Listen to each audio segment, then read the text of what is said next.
Nggak heran Demokrat ngotot dapat tiket capres atau cawapres bagi AHY.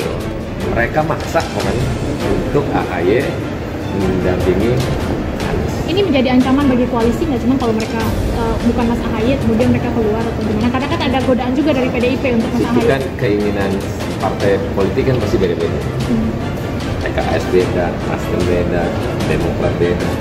Semua partai selain koalisi perubahan pasti punya keinginan yang sama, pengen cepet-cepet diumumin cawapres.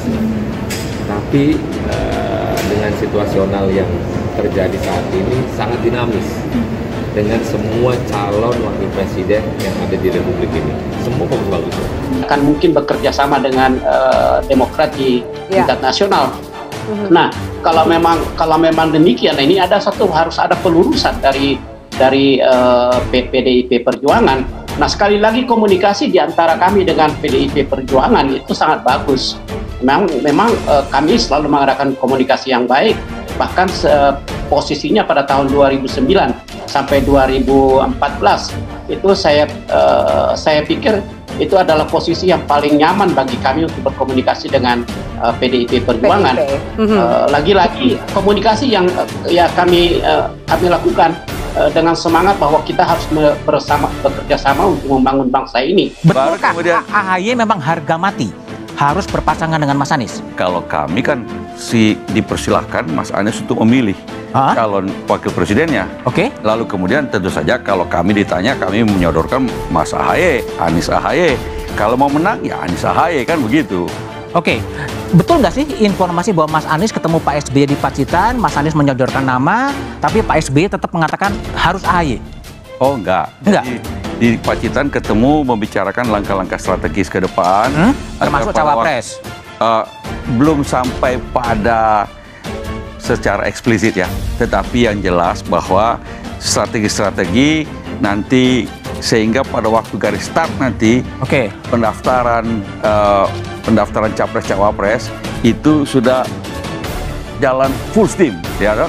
Tetapi sebenarnya sekarang pun sudah harusnya mulai berbenah semuanya, bukan hanya PDIP apalagi yang... Pegiat media sosial Rini Budoyo merasa tidak heran Partai Demokrat ngotot untuk mendapatkan tiket calon presiden atau calon wakil presiden bagi Agus Harimurti Yudhoyono atau AHY. Rini Budoyo menyampaikan saat membahas kedatangan Ketua Umum Partai Golkar dan PKB menemui Presiden ke-6 Susilo Bambang Yudhoyono yang merupakan ayah AHY. Ia mengatakan kedatangan secara terpisah Ketum Golkar Erlangga Hartarto dan Ketum PKB Caimin tentu membawa penawaran menggiurkan bagi AHY. Golkar menawarkan Demokrat untuk berkoalisi dengan menjadikan AHY cawapres Erlangga. Sedangkan Caimin mempunyai tawaran yang lebih tinggi, yaitu menjadikan AHY sebagai capres karena Ketum PKB itu hanya ingin menduduki posisi nomor 2. Tawaran dari Golkar dan PKB tentu menggiurkan untuk SBY dan AHY jika menghitung efek ekor jas yang akan didapatkan bagi pemilihan legislatif mendatang. Jika SBY menerima salah satu dari tawaran tersebut, maka AHY akan muncul dalam kertas Pilpres 2024, sehingga tidak heran sekarang Demokrat ngotot ingin tiket capres atau cawapres. Bahwa Ketua Umum Partai Demokrat Agus Harimurti Yudhoyono bukan calon wakil presiden yang diimpikan koalisi perubahan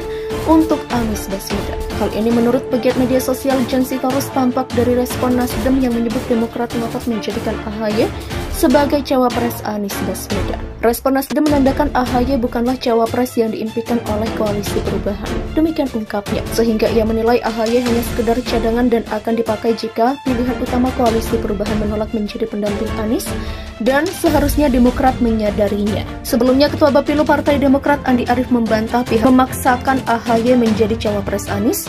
Bahkan semua yang bergabung dalam koalisi perubahan pun tahu. Silakan ditanyakan kepada Capres Anies Baswedan, Ketua Umum Partai Nasdem dan Ketua Umum PKS. Bahkan Partai Demokrat setuju untuk menyerahkan keputusan cawapres kepada capres sesuai dengan piagam koalisi. Demikian sambungnya. Hal ini disampaikannya menanggapi pernyataan Bendahara Umum DPP Partai Nasdem Ahmad Sahroni yang menyebut Demokrat terus memaksakan agar AHY diusung menjadi pendamping Anies. Partai Demokrat tidak pernah memaksakan AHY sebagai bacawa pres. Anies Baswedan, Rini Budoyo menyampaikan saat membahas kedatangan Ketua Umum Partai Golkar dan PKB menemui Presiden ke-6 Susilo Bambang Yudhoyono yang merupakan ayah AHY. Ia mengatakan kedatangan secara terpisah Ketum Golkar Erlangga Hartarto dan Ketum PKB Caimin tentu membawa penawaran menggiurkan. Bagi AHY, Golkar menawarkan Demokrat untuk berkoalisi dengan menjadikan AHY cawapres Erlangga. Sedangkan Caimin mempunyai tawaran yang lebih tinggi, yaitu menjadikan AHY sebagai capres karena Ketum PKB itu hanya ingin menduduki posisi nomor 2. Tawaran dari Golkar dan PKB tentu menggiurkan untuk SBY dan AHY jika menghitung efek ekor jas yang akan didapatkan bagi pemilihan legislatif mendatang. Jika SBY menerima salah satu dari tawaran tersebut, maka AHY akan muncul dalam kertas Pilpres 2024, sehingga tidak heran sekarang Demokrat ngotot ingin tiket capres atau cawapres. Bahwa Ketua Umum Partai Demokrat Agus Harimurti Yudhoyono bukan calon wakil presiden yang diimpikan Koalisi Perubahan untuk Anies Baswedan. Hal ini menurut pegiat media sosial John Sitorus tampak dari respon Nasdem yang menyebut Demokrat ngotot menjadikan AHY sebagai cawapres Anies Baswedan. Respon Nasdem menandakan AHY bukanlah cawapres yang diimpikan oleh Koalisi Perubahan. Demikian ungkapnya, sehingga ia menilai AHY hanya sekedar cadangan dan akan dipakai jika pilihan utama Koalisi Perubahan menolak menjadi pendamping Anies, dan seharusnya Demokrat menyadarinya. Sebelumnya, Ketua Bapilu Partai Demokrat Andi Arief membantah pihak memaksakan AHY menjadi cawapres Anies. Bahkan semua yang bergabung dalam Koalisi Perubahan pun tahu